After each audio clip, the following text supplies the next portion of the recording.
Meus caros, salve Maria.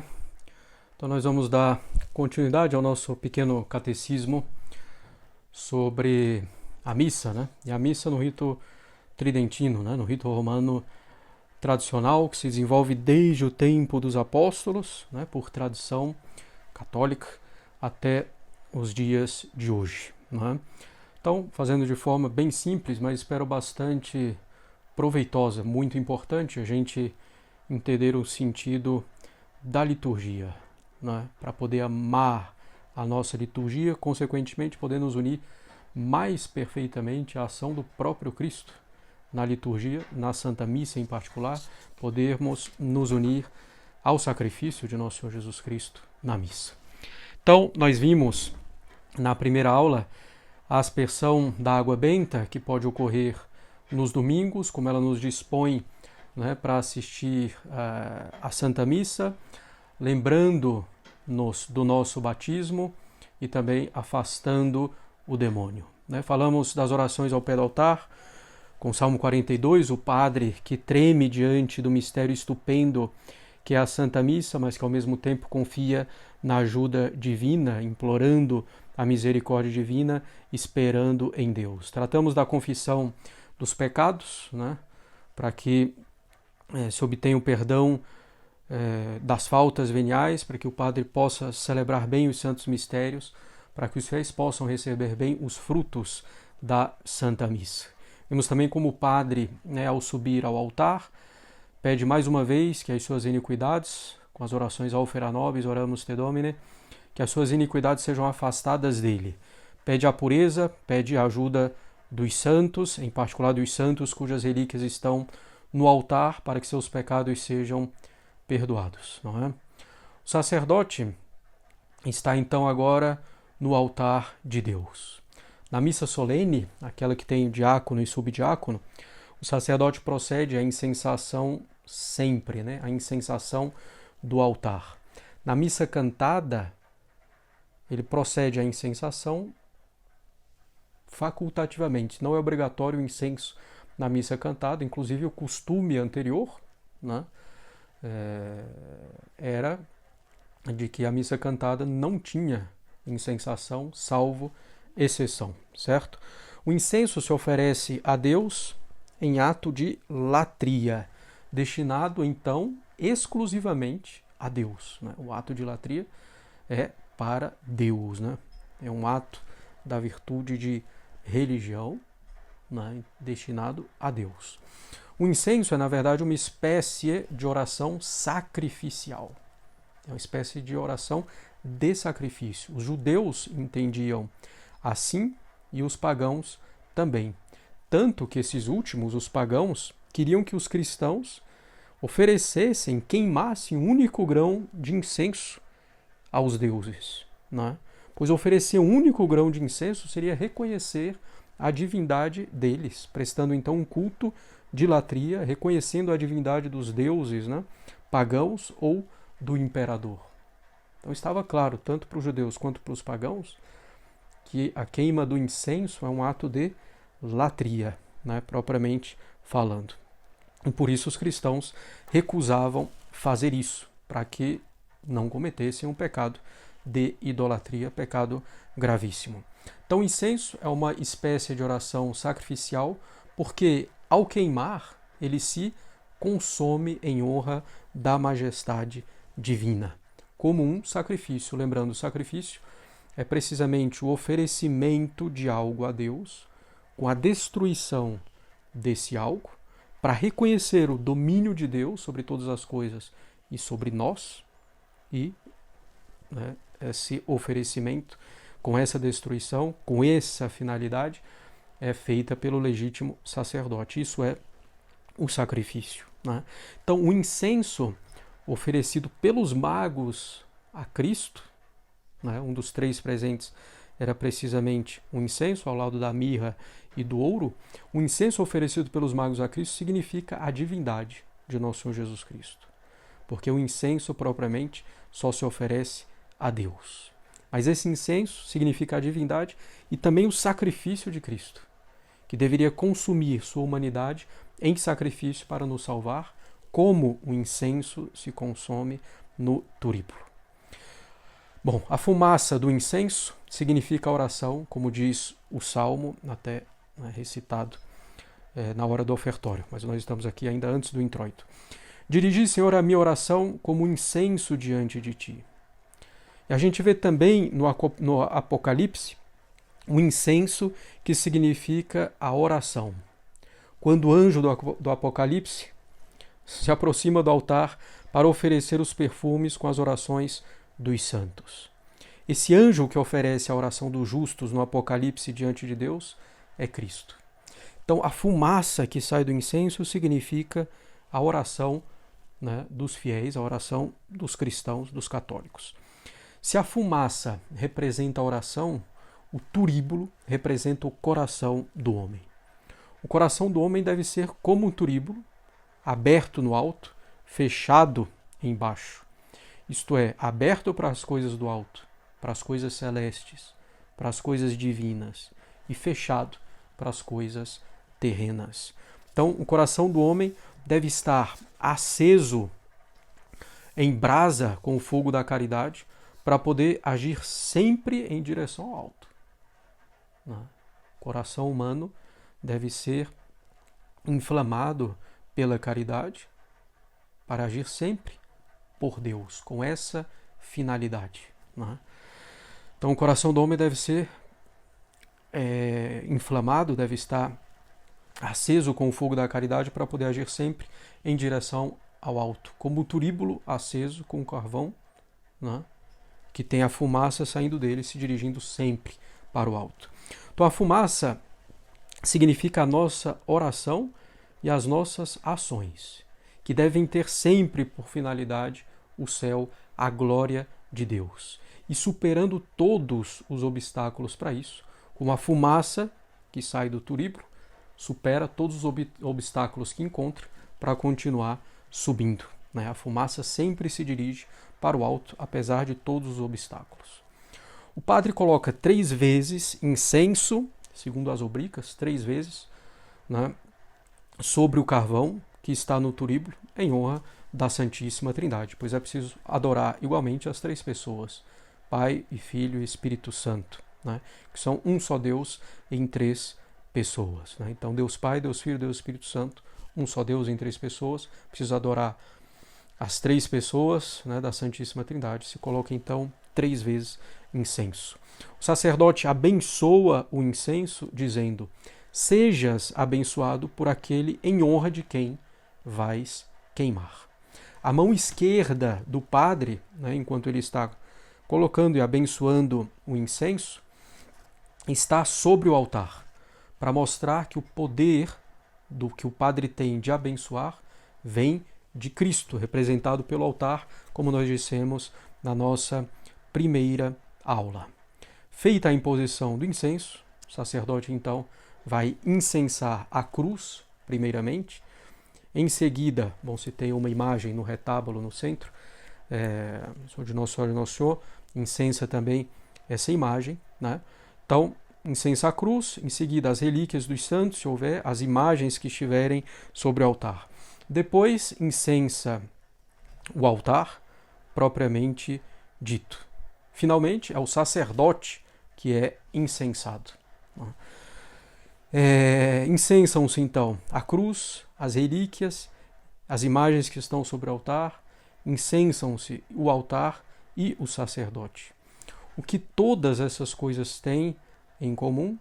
A associação íntima a Nosso Senhor Jesus Cristo.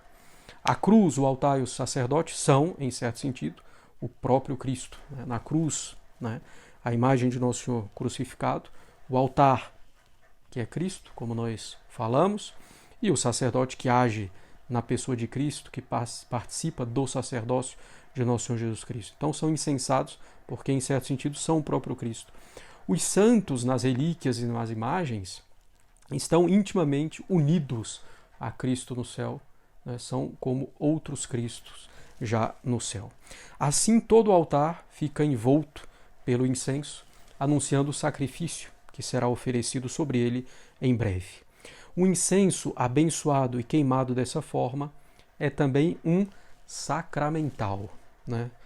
Nós vamos detalhar isso depois, né? Mas já reafirmando aquilo que falamos também na primeira aula, os ritos da missa com seus gestos, né?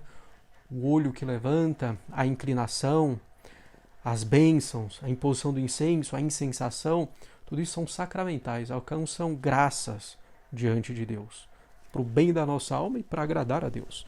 Então o incenso abençoado e queimado dessa forma é também um sacramental que ajuda a dispor nossa alma para rezar bem e, mais uma vez, que afasta o demônio. Né? Após a incensação, então, reza-se o introito. Na missa com canto, ele é cantado pela escola Cantorum, enquanto o padre está rezando as orações ao pé do altar, fazendo a incensação e logo já emendado também com o canto do Kyrie. Né? O introito é composto de uma antífona, em geral tirada do Antigo Testamento, de um salmo, raramente de um outro texto da Sagrada Escritura. Né? Então, o introito é composto de uma antífona, em geral tirada do Antigo Testamento, depois um salmo, Glória Patri e repetição da antífona. Então, temos 4 elementos, né? A antífona, salmo, glória e a antífona novamente, a repetição da antífona. Antigamente, provavelmente se rezava o salmo inteiro, né? Para a procissão de entrada. O costume de cantar os salmos, que são muitos os trechos do salmo na Santa Missa, né? Inclusive, bom, tem já nos antecipando a uma outra questão, tem muita Sagrada Escritura também no rito tridentino. Né? Então esse costume de cantar os salmos vem da sinagoga, evidentemente. Esse canto de entrada, né, o introito, é tomado da antiguidade. Quando se acompanhava com um canto a entrada, né, o introitus, ou adventus, né, do soberano, do seu representante ou ainda da sua imagem. Então o introito, tirado quase sempre do Antigo Testamento, representa justamente a entrada de Nosso Senhor no mundo, anunciada pelo Antigo Testamento, pelos patriarcas, pelos profetas, pelos salmos. Após a antífona e o salmo, vem o Glória Patri, que significa o louvor do pequeno resto judeu, apóstolos, discípulos, outros que acreditaram, as santas mulheres. Então esse pequeno resto judeu que aceitou o nosso Senhor Jesus Cristo e que confessa, consequentemente, a trindade das pessoas divinas. A antífona é repetida depois do Glória Patri, mostrando que a Igreja aceita o Antigo Testamento, né? E mostrando como a Igreja prega como realizado em Cristo aquilo que o Antigo Testamento anunciou. Porque sabe, né, houve heresias que negavam o Antigo Testamento colocando como ruim, né, em particular as heresias de fundo gnóstico. Né? Então a Igreja não, ela retoma, né, a antífona, que em geral é um trecho do Antigo Testamento, para dizer que o que está anunciado no Antigo Testamento se cumpre em Nosso Senhor Jesus Cristo, certo? Então, o sentido aí do introito, né, com a antífona, em geral tirado do Antigo Testamento, mostrando aí o anúncio do Antigo Testamento quanto ao Messias, quanto ao Salvador, quanto ao Nosso Senhor Jesus Cristo. Né? O Salmo, também, né, falando de Nosso Senhor Jesus Cristo em particular, e costume da sinagoga. O Glória, mostrando a confissão daquele pequeno resto judeu fiel, né, que aceitou Nosso Senhor Jesus Cristo e, consequentemente, confessa a Santíssima Trindade. E a retomada da antífona do Antigo Testamento, né, em geral, então, para dizer como a Igreja aceita o Antigo Testamento e vê o Antigo Testamento realizado em Nosso Senhor Jesus Cristo. Bom, o introito, como o próprio nome diz, introduz a missa que é celebrada no dia. A importância atribuída às primeiras palavras de um texto pelos antigos, essas primeiras palavras que se chamam incipit, né? Então é o início do texto. Essas primeiras palavras têm tal importância, né, na mens dos antigos, que o texto recebe o nome dessas primeiras palavras. E ainda assim com os documentos dos papas, né, com as encíclicas, por exemplo, na nossa pequeno curso, né, de doutrina social da Igreja, nós estamos estudando algumas encíclicas, né, por enquanto, de Leão XIII, Mortale Dei, Diuturno Milut, são as primeiras palavras da encíclica em latim. Né?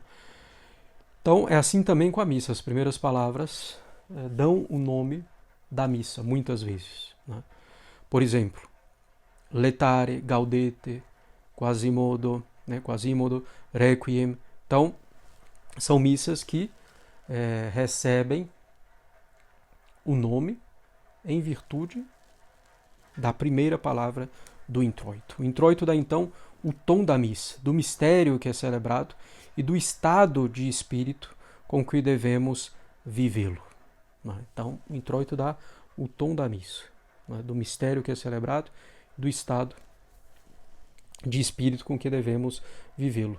Isso se faz com as palavras, e se for uma missa cantada, também com a melodia do canto gregoriano que acompanha as palavras do introito, né, que nos leva, então, a um determinado estado de espírito, né, com que devemos considerar o introito e a missa, essa missa como um todo. Bom, com o introito nós percebemos que a missa começa do lado esquerdo do altar, à direita de quem olha, né, mas à esquerda do altar, porque a referência não somos nós, mas a cruz, né, de nosso Senhor Jesus Cristo, quer dizer, o crucifixo, né, na realidade. Então a referência é essa. Então começa do lado esquerdo do crucifixo. Né? Começa, portanto, do lado menos nobre, chamado de lado da epístola, em razão da leitura da epístola que se faz também desse lado. Né? O lado da epístola, o lado esquerdo do altar, representa o Antigo Testamento, a sinagoga. A missa começa desse lado porque Cristo veio ao mundo pelo povo judeu, porque ele começou sua missão pelos judeus. O Senhor pregou para os judeus, né, em primeiro lugar. Então o introito representa também 3 circunstâncias da vida de Nosso Senhor. Sua entrada no mundo pela encarnação, como já mencionamos, mas também sua entrada no cenáculo para instituir a Eucaristia, né, a missa, e, finalmente, sua entrada no Jardim das Oliveiras para começar seu sacrifício sangrento. Então, que vai ser renovado, colocado novamente diante de nós sobre o altar, né, pela missa. Bom, após o introito, reza-se o Kyrie. Na missa rezada, o sacerdote volta para o meio do altar para recitar o Kyrie. Na missa com canto, o padre recita em voz baixa, junto com o cerimoniário, diácono e subdiácono, no próprio lado da epístola. Daí, na missa com canto, a escola Cantorum começa o introito nas orações ao pé do altar e já emenda com o Kyrie. Né? Enquanto isso, o padre vai fazendo as orações ao pé do altar, em sensação, ele reza o introito, né? Tudo isso em voz baixa, né? Orações ao pé do altar em voz baixa, em sensação, introito em voz baixa e o Kyrie em voz baixa, enquanto a escola está cantando, né? A escola Cantorum. Bom, o Kyrie é composto de palavras gregas, né? Resquício de quando a liturgia romana era celebrada em língua grega.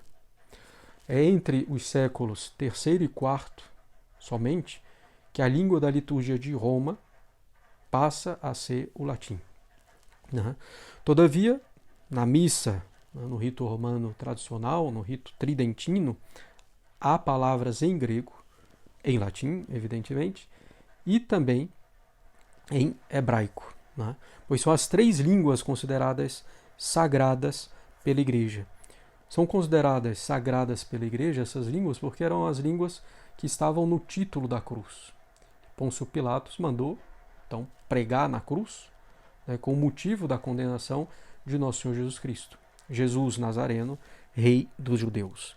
Então, né, na missa tridentina, nós temos essas 3 línguas, o grego, no Kyrie eleison, né, a língua hebraica no Amém, no Hosana, no Aleluia, no Sabaoth, no Sanctus, né, e, claro, o latim por toda parte. Não é? Bem, o Kyrie é muito provavelmente o resto de uma ladainha que se rezava nesse momento. Como existe ainda, né, uma certa ladainha um pouco mais extensa em muitos ritos, ou em alguns, pelo menos, ritos orientais. Então rezamos o Kyrie 3 vezes, o Christe 3 vezes e o Kyrie 3 vezes. Então, O Kyrie tem claramente uma significação trinitária, dirigindo-se às 3 pessoas da Santíssima Trindade.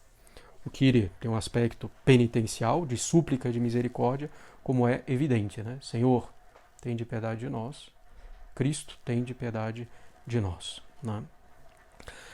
Dizem os medievais que a tripla invocação lembra o triplo pecado pelo qual devemos pedir perdão.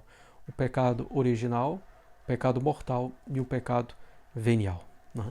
São 9 invocações no total, aludindo aos 9 coros de anjos que pedem misericórdia para os homens, né, diante de Deus. 3 grupos de invocação que resumem o grito das 3 idades da humanidade, né, conforme São Paulo. Antes da lei mosaica, durante a lei mosaica e sob a graça. Né? Então, para que Cristo nos salve. Há pelo menos 18 melodias, né, gregorianas para o canto do Kyrie, cada uma manifestando, né, um sentimento mais apropriado para o tempo litúrgico, né, ou então mais apropriado para a característica da festa, para elevar a nossa alma, para nos conformar com o espírito da liturgia do dia, né, ou do tempo litúrgico. Então, com isso nós podemos já compreender um pouco melhor o significado da incensação na missa, né? O incenso significando a oração e uma oração sacrificial, né? Pela queima do incenso, como é um ato de culto de latria, também para afastar o demônio, como o nosso coração deve ser como o turíbulo, aberto para cima, né? Fechado, aberto para as coisas do alto, fechado para as coisas desse mundo. Né? Vimos o introito, né? E as suas referências ao Antigo Testamento e a aceitação do Antigo Testamento pela Igreja, e vimos também o Kyrie, né? Essa invocação em língua grega para pedir a misericórdia às 3 pessoas da Santíssima Trindade, né? Aos 3 tipos de pecado, né? 3 invocações vezes 3, então fazendo menção aos 9 coros angélicos, 3 grupos de invocação para nos lembrar as 3 idades da humanidade, antes da lei mosaica, durante a lei mosaica e agora sob a lei da graça de nosso Senhor Jesus Cristo. Então nós vamos pouco a pouco, seguindo, né, o nosso curso pela liturgia da missa romana, para entendermos melhor, e como falamos lá no início, conhecer mais profundamente, amar mais profundamente, para poder prestar um culto melhor a Deus, na parte que nos cabe, né, claro, e também tirar mais frutos dessa missa, pela uma união mais perfeita com nosso Senhor Jesus Cristo, no seu sacrifício renovado sobre os nossos altares. Então que Deus abençoe. Nossa Senhora das Dores, rogai por nós.